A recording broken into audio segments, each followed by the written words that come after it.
Huddleston, and this is my kitty, Coconut. It is our pleasure to share with you this video entitled Macrame 101.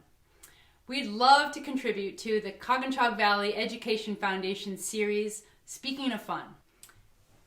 In this video, I will take you through the knots that I used and the steps that I took to create this wall hanging. And it is my hope that you will gain the skills you need and the confidence to create not only a wall hanging like this, but other macrame pieces that you are then able to share with your family, your friends, and your neighbors. I'd also like to explore some of the interests that our community might have in an outdoor makerspace for macrame for the summer of 2021. So if you live in the Coginchaug Valley area and you are interested in getting together in a safe environment to create some macrame together, I am happy to contribute the cording and some of the other materials that we might use. And I can be on hand to answer questions, which is really helpful. So if you are interested in something like that, leave me a comment below and then I can gauge that interest. And if there's enough, then it'll inspire me to organize something like that. If you have any questions about this particular project after the video, then don't hesitate to leave them for me in the comments section and I will do my best to get them answered for you. Okay, without further ado, let's get started with Macrame 101. All right, let's get this party started. So what I did to prepare for this macrame project was I got some doweling at the local hardware store. And it doesn't really matter how big this is, but mine is 14 inches. And you can use a stick from the woods, which is really nice. I found some string here in my house, and I tied it onto each end. And then in the middle, I put a loop with a little knot there to secure it right in the middle. And that loop is going to go around a nail that is in my wall.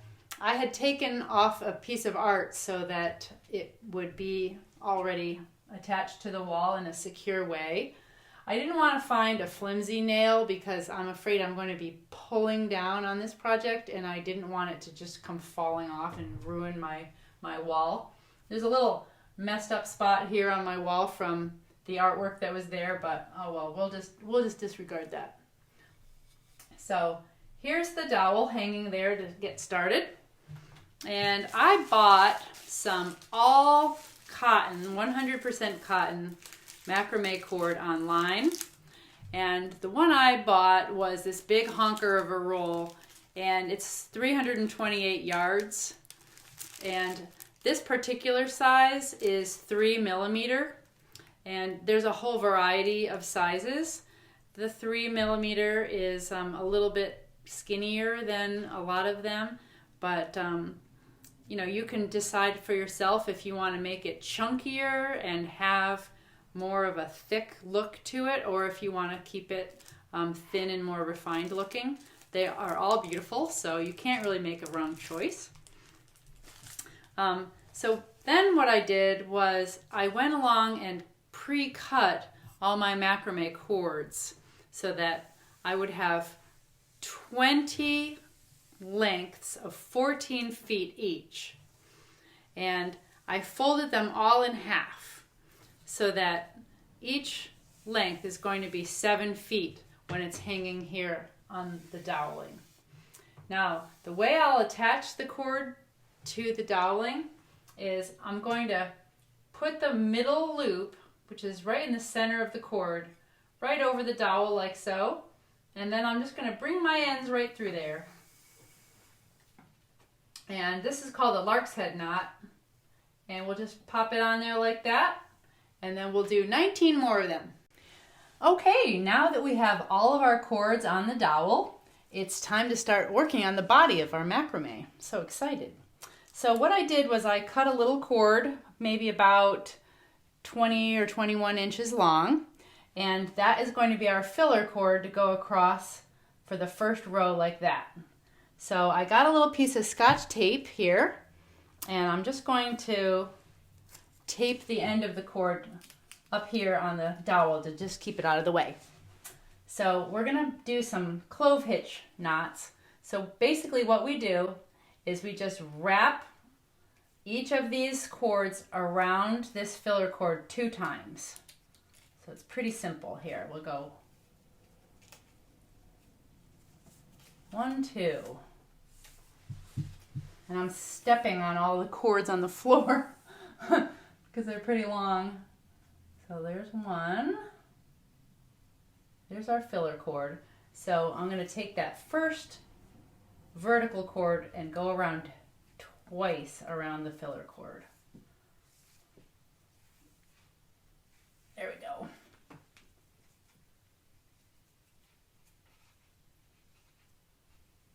It's a little difficult to ascertain exactly what we're doing right in the beginning, but that's the look we're going for there. So we'll just keep working on that. So we go across. It'll get more and more clear as we make progress. You'll get to see the pattern that emerges. It's really awesome. But it takes some patience. And it's actually a good shoulder strengthening exercise too. Especially in the beginning when the cords are so long. So here we go. That was 2.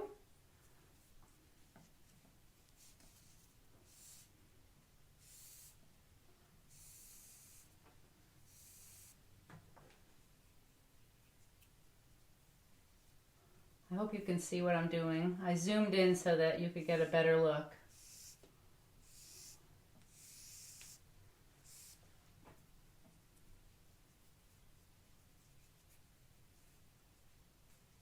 So here's our filler cord going all the way across, and these are all just looping around it 2 times. Pretty simple.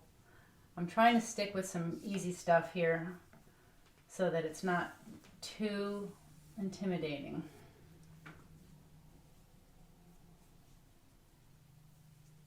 I look forward to maybe getting together and being able to have a little macrame night, because I think that's really fun, especially if it involves tea and maybe some sweets and some good company. It's really fun to hang out with some friends and work on macrame.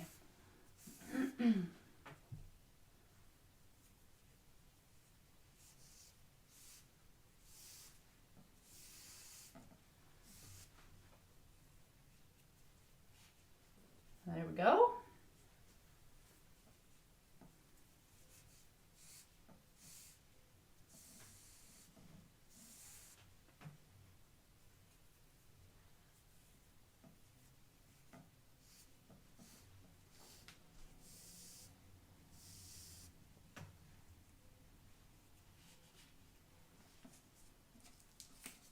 I'll take this off.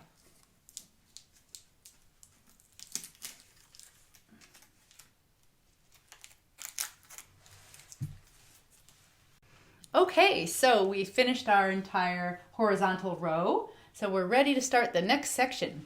And for this, what we'll do is we'll take 4 strings at a time, and these 2 middle strings are going to be filler strings, and then these outer strings are going to be the working strings. So what we'll do is we're going to make a knot around those 2 filler strings. So we'll take a left hand string and make like a little 4 over that. Then we'll take the right one and we'll go over this time and around here like that. So like that. I hope you can see what I'm doing. I tried to put the computer right up next to where I am. Okay, and we'll just keep doing it that same direction for a whole bunch of times. I'm not even sure how many I'm going to go, but it'll start to spiral. It's really cool. It's very easy. And we'll just try to get each knot to be consistently tight.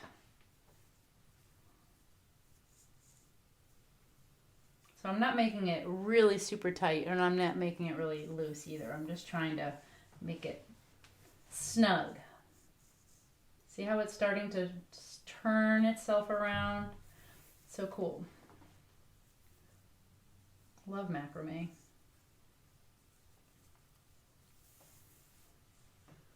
I think macrame is getting to be a little more popular now. It's like experiencing a little resurgence.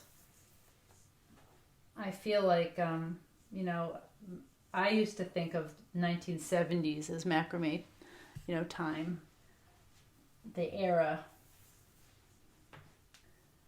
Maybe it was the 60s, like the hippie era. But I think a lot more people now are kind of getting into natural fibers. And we're starting to see the damage that plastics has caused in our society and in our environment. And so if we can keep with natural things, then they all biodegrade in a very nice way. And they're so pretty. Okay, so there's a little cute little spiral. And now the next row is relatively flat. So that is 1, 2, 3, 4, 5, 6, 13. So we'll keep it at 13. Then we'll go to our next one. And we'll do the same thing. Make a little 4, go over it and then through.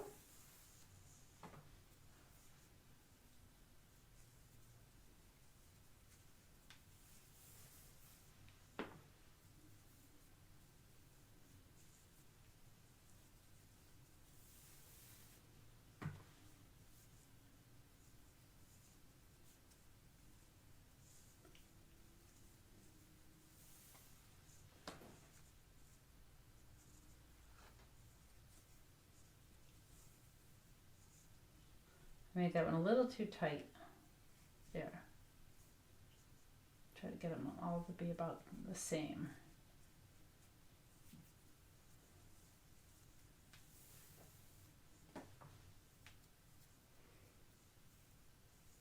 I remember seeing pictures of my parents in the 1960s and 70s when cotton and linen and silk and things like that were so passé, and they were getting into the polyesters.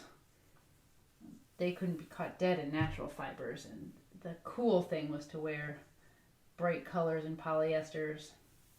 It's kind of funny now. But a lot of us have yoga pants or, you know, stretchy elements inside of our cotton jeans. And now we're seeing that those linger long after we're done using the jeans, all the plastics in them. 1, 2, 3, 4, 5, 6, 7, 8,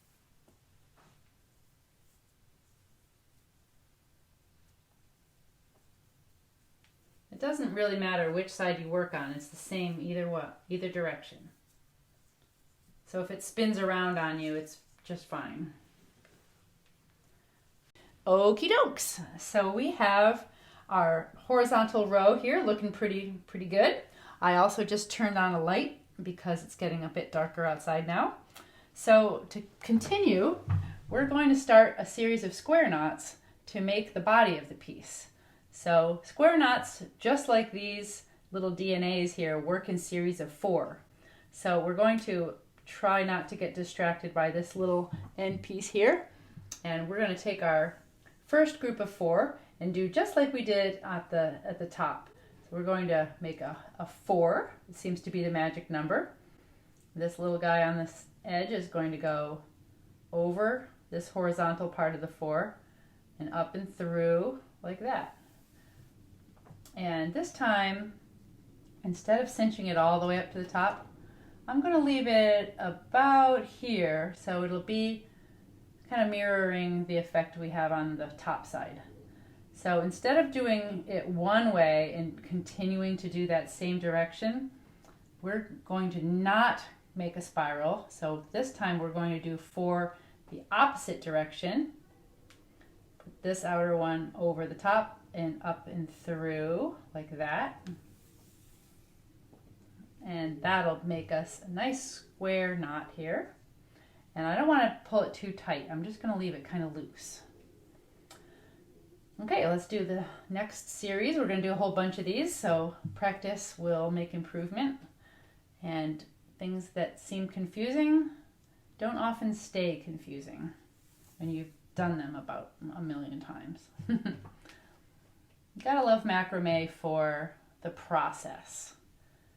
You gotta be patient and just enjoy making it.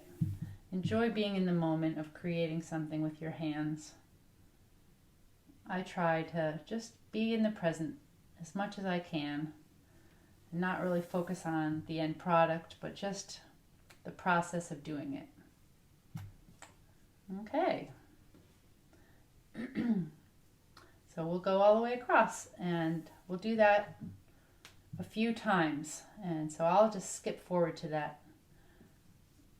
Oh, and I want to say that when I go across and when I come to do my next row, what I'm going to do is, instead of going with each 4 and doing another one under this, I'm going to take 2 from the top piece, 2 from the other top piece, like that, and I'm going to create my next series of 4 this way. Okay, so there'll be a 4 here and a 4 here and a 4 here. The 2 on the end I'm just going to let hang until the 3rd row, which I will incorporate them that way. Okay? Okay, here we go. We have our 3 rows of square knots. So now we're going to start carving out a space for our diamond shape in the middle to be a little highlight here. So these 4 strings are smack in the middle, so we're not going to make additional square knots with those, but we'll start right next to them in either direction, which is convenient because that's, you know, right where we would have made the knot anyway. We'll just leave these hanging. So we'll do a square knot here and work on the left side, and then we'll come back later and do the right side.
Okay, so we have the same on the right as we do on the left. We're making progress. These square nuts go very quickly. They make the work progress very fast. So for our next part of the project, we're going to make a diamond shape with the same clove hitch knot that we used here and here, but this time we're not going to introduce a separate cord for the filler cord. We're going to use this little guy as a filler cord going toward the left, and then when we go to the right, we'll go like that. So to start off, we'll hold that filler cord in place so that we can keep it in mind as we fill the other cords around it. So what we'll do is we'll twist that like that 2 times like we did before. So there's one. So each cord wraps around it twice. There we go. Now this.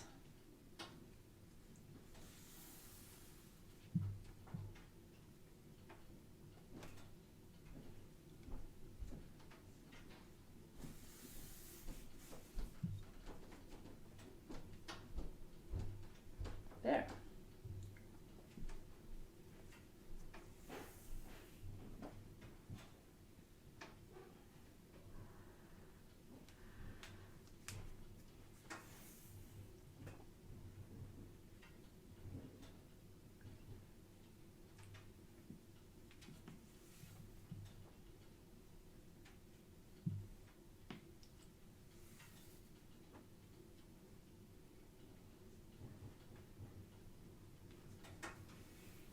Pretty cool.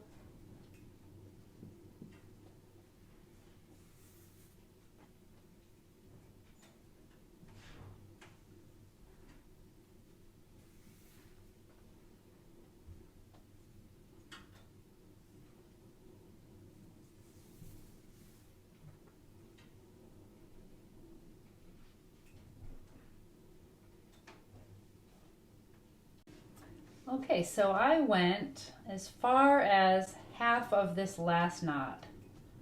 See that? I left the 2 strings outside here and I incorporated the 2 strings on the right side of that. So for the second half, what we'll do is we'll use this as our filler cord here, and we'll wrap this guy around it. So we'll have a mirroring system going on the other side. So with this side, we'll just want to go around the opposite way. So, and keep things consistent. One.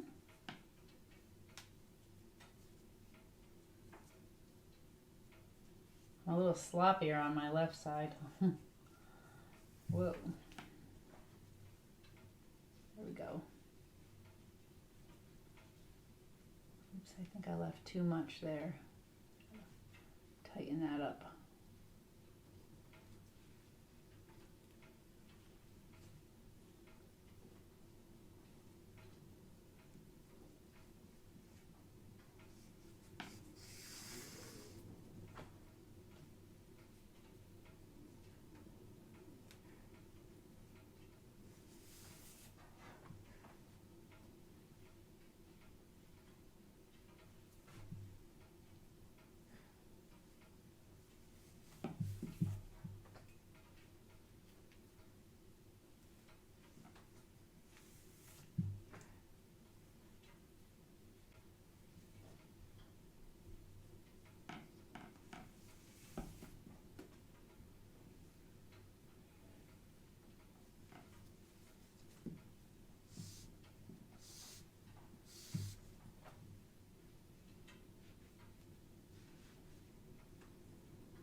So for the middle, what we're going to do is take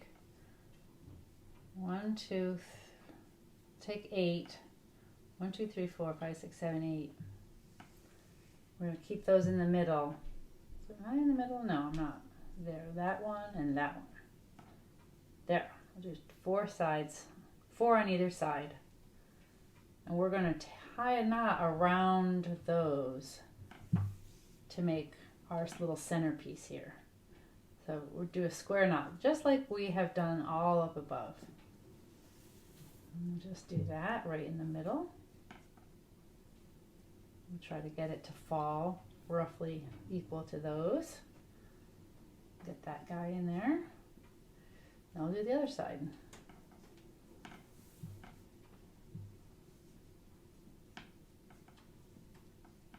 There.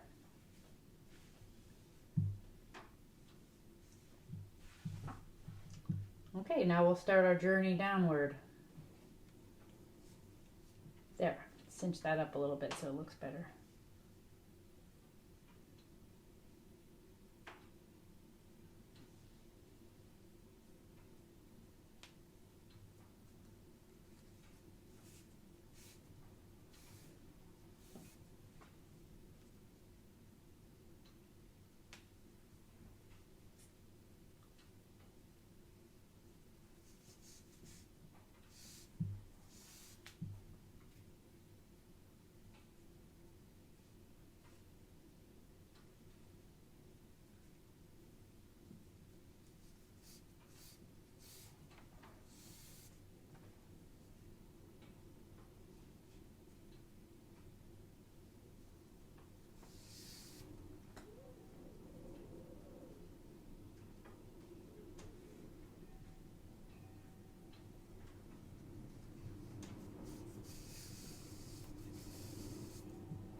Okay, now that we have our little diamond complete, now we're just going to keep on jamming on either side and fill in all those spaces. Just continuing the same pattern where we take the two from the left and the two from the right and combine them. We'll work our way and increase all the way so that we kind of mirror these lines. And we'll stop about the same distance at the bottom as we did on the... We're making progress here. Okay, check it out. So we're going to continue with our another horizontal line, just like this. I have another piece just like we had done before. So this will mirror this line up here. And so we're going to leave another little gap just to kind of make it harmonious with the top. So because I can't tie the end here, I'm just going to tape it up here. Just keep it out of the way. There we go. Okay, so here we go. Go right across. So we'll start right here, go right around. Just like before, we'll do 2 times for every one. There's one. And it's always really hard at the beginning because it's so confusing. Let's see, that's probably about the right distance. Maybe I'll bring it up just a hair. There. Now we'll do the second one. So what I'm doing is I am using this as my filler cord, and I'm taking these cords hanging down. I'm just wrapping it around like that, in and around. Bring the end through. Looping it over like that. That's one. One more time.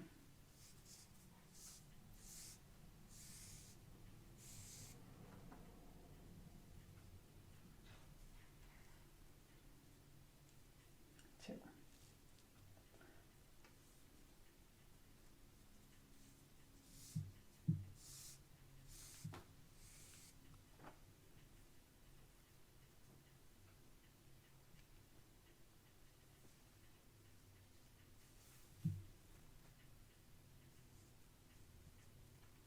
And once I get going, and then I can sort of see my line here, then I can take this off. Get rid of that. Okay, now we'll just boogie across. We're looking pretty good here. Got that row all the way across. And now we are going to continue mirroring the top here with the bottom. So I'm going to do another series of these little twisties, which I really love. Little DNAs. So just to refresh your memory here, since you already know this and you're already a pro here, I will show you what I do. I'm going to take these 4 strings and we're going to make a knot around them and keep on going down the same direction. So it's not a square knot because we just keep on going with the left hand side going first and then the right hand side crossing over and around and under.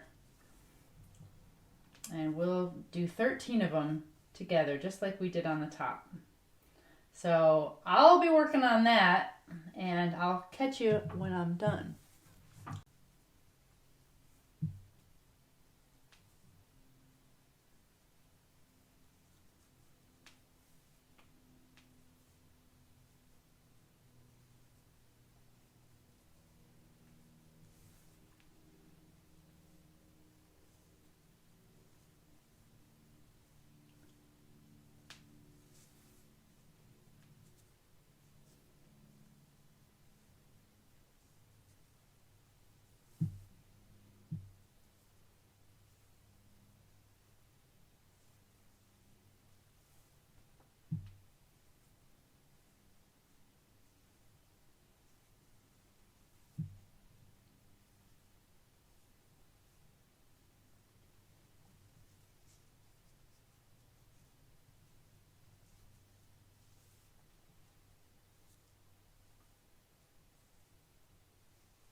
Hooray, hooray, we're cruising here. So let's put our final little touch on, which is another horizontal line across the bottom. And some of these strings are getting really pretty short for me. Like this one is almost done. And you know, there's a few. There's some that are really long and some that are really short. It turns out that the center strings, when you make little knots like this, the two center strings aren't being knotted. They're just hanging there. So those ones remain really long, and the outer strings that are doing all the knotting get short really quickly.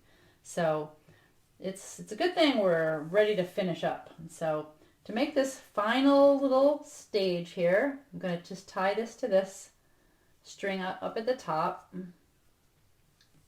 And we'll use this as our filler string. And I'm just going to wrap each of these cords around it 2 times like we did before. So you guys are getting to be quite proficient at this, I'm sure, by now. And this time I'm going to go right to the top like I did at the tippity top of this project. Like that. And we'll just keep on going along and enjoying the process as we go. Here's a long one.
Check it out. We got this little part finished, and that is going to put a cap on our project.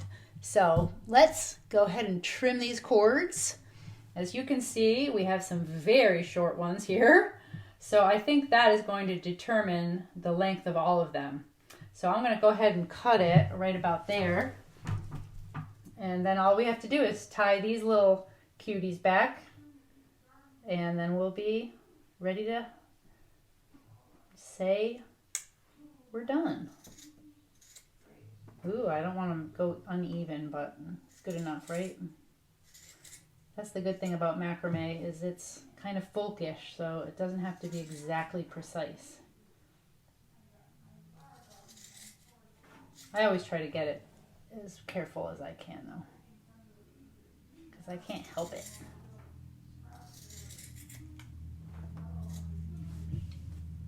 All right, so those ends are just cut really abruptly, so you know, it's kind of cool to sort of fray them a little bit so that they look a little bit more tassel-y, I guess. They look a little more relaxed. So I'll go ahead and do that, and then we'll just tuck these guys in. And so what we do to tuck these in is we just basically loop them underneath the backside, and then we just cut off the ends so that they're not going to pop out again. Some people put a little dab of glue in there too, just to make sure that they don't come free. Thank you for joining me for Macrame 101. I hope you found it helpful. Just remember that if any of the knots or demonstrations that I provided for you here in this video were unclear, there is a huge wealth of information on the internet. So Also, if you would like to get together over the summer for some outdoor macrame, then I would be happy to make that happen. Just give me a comment below and we'll see what we can do. Okay, well, take care everybody and happy crafting.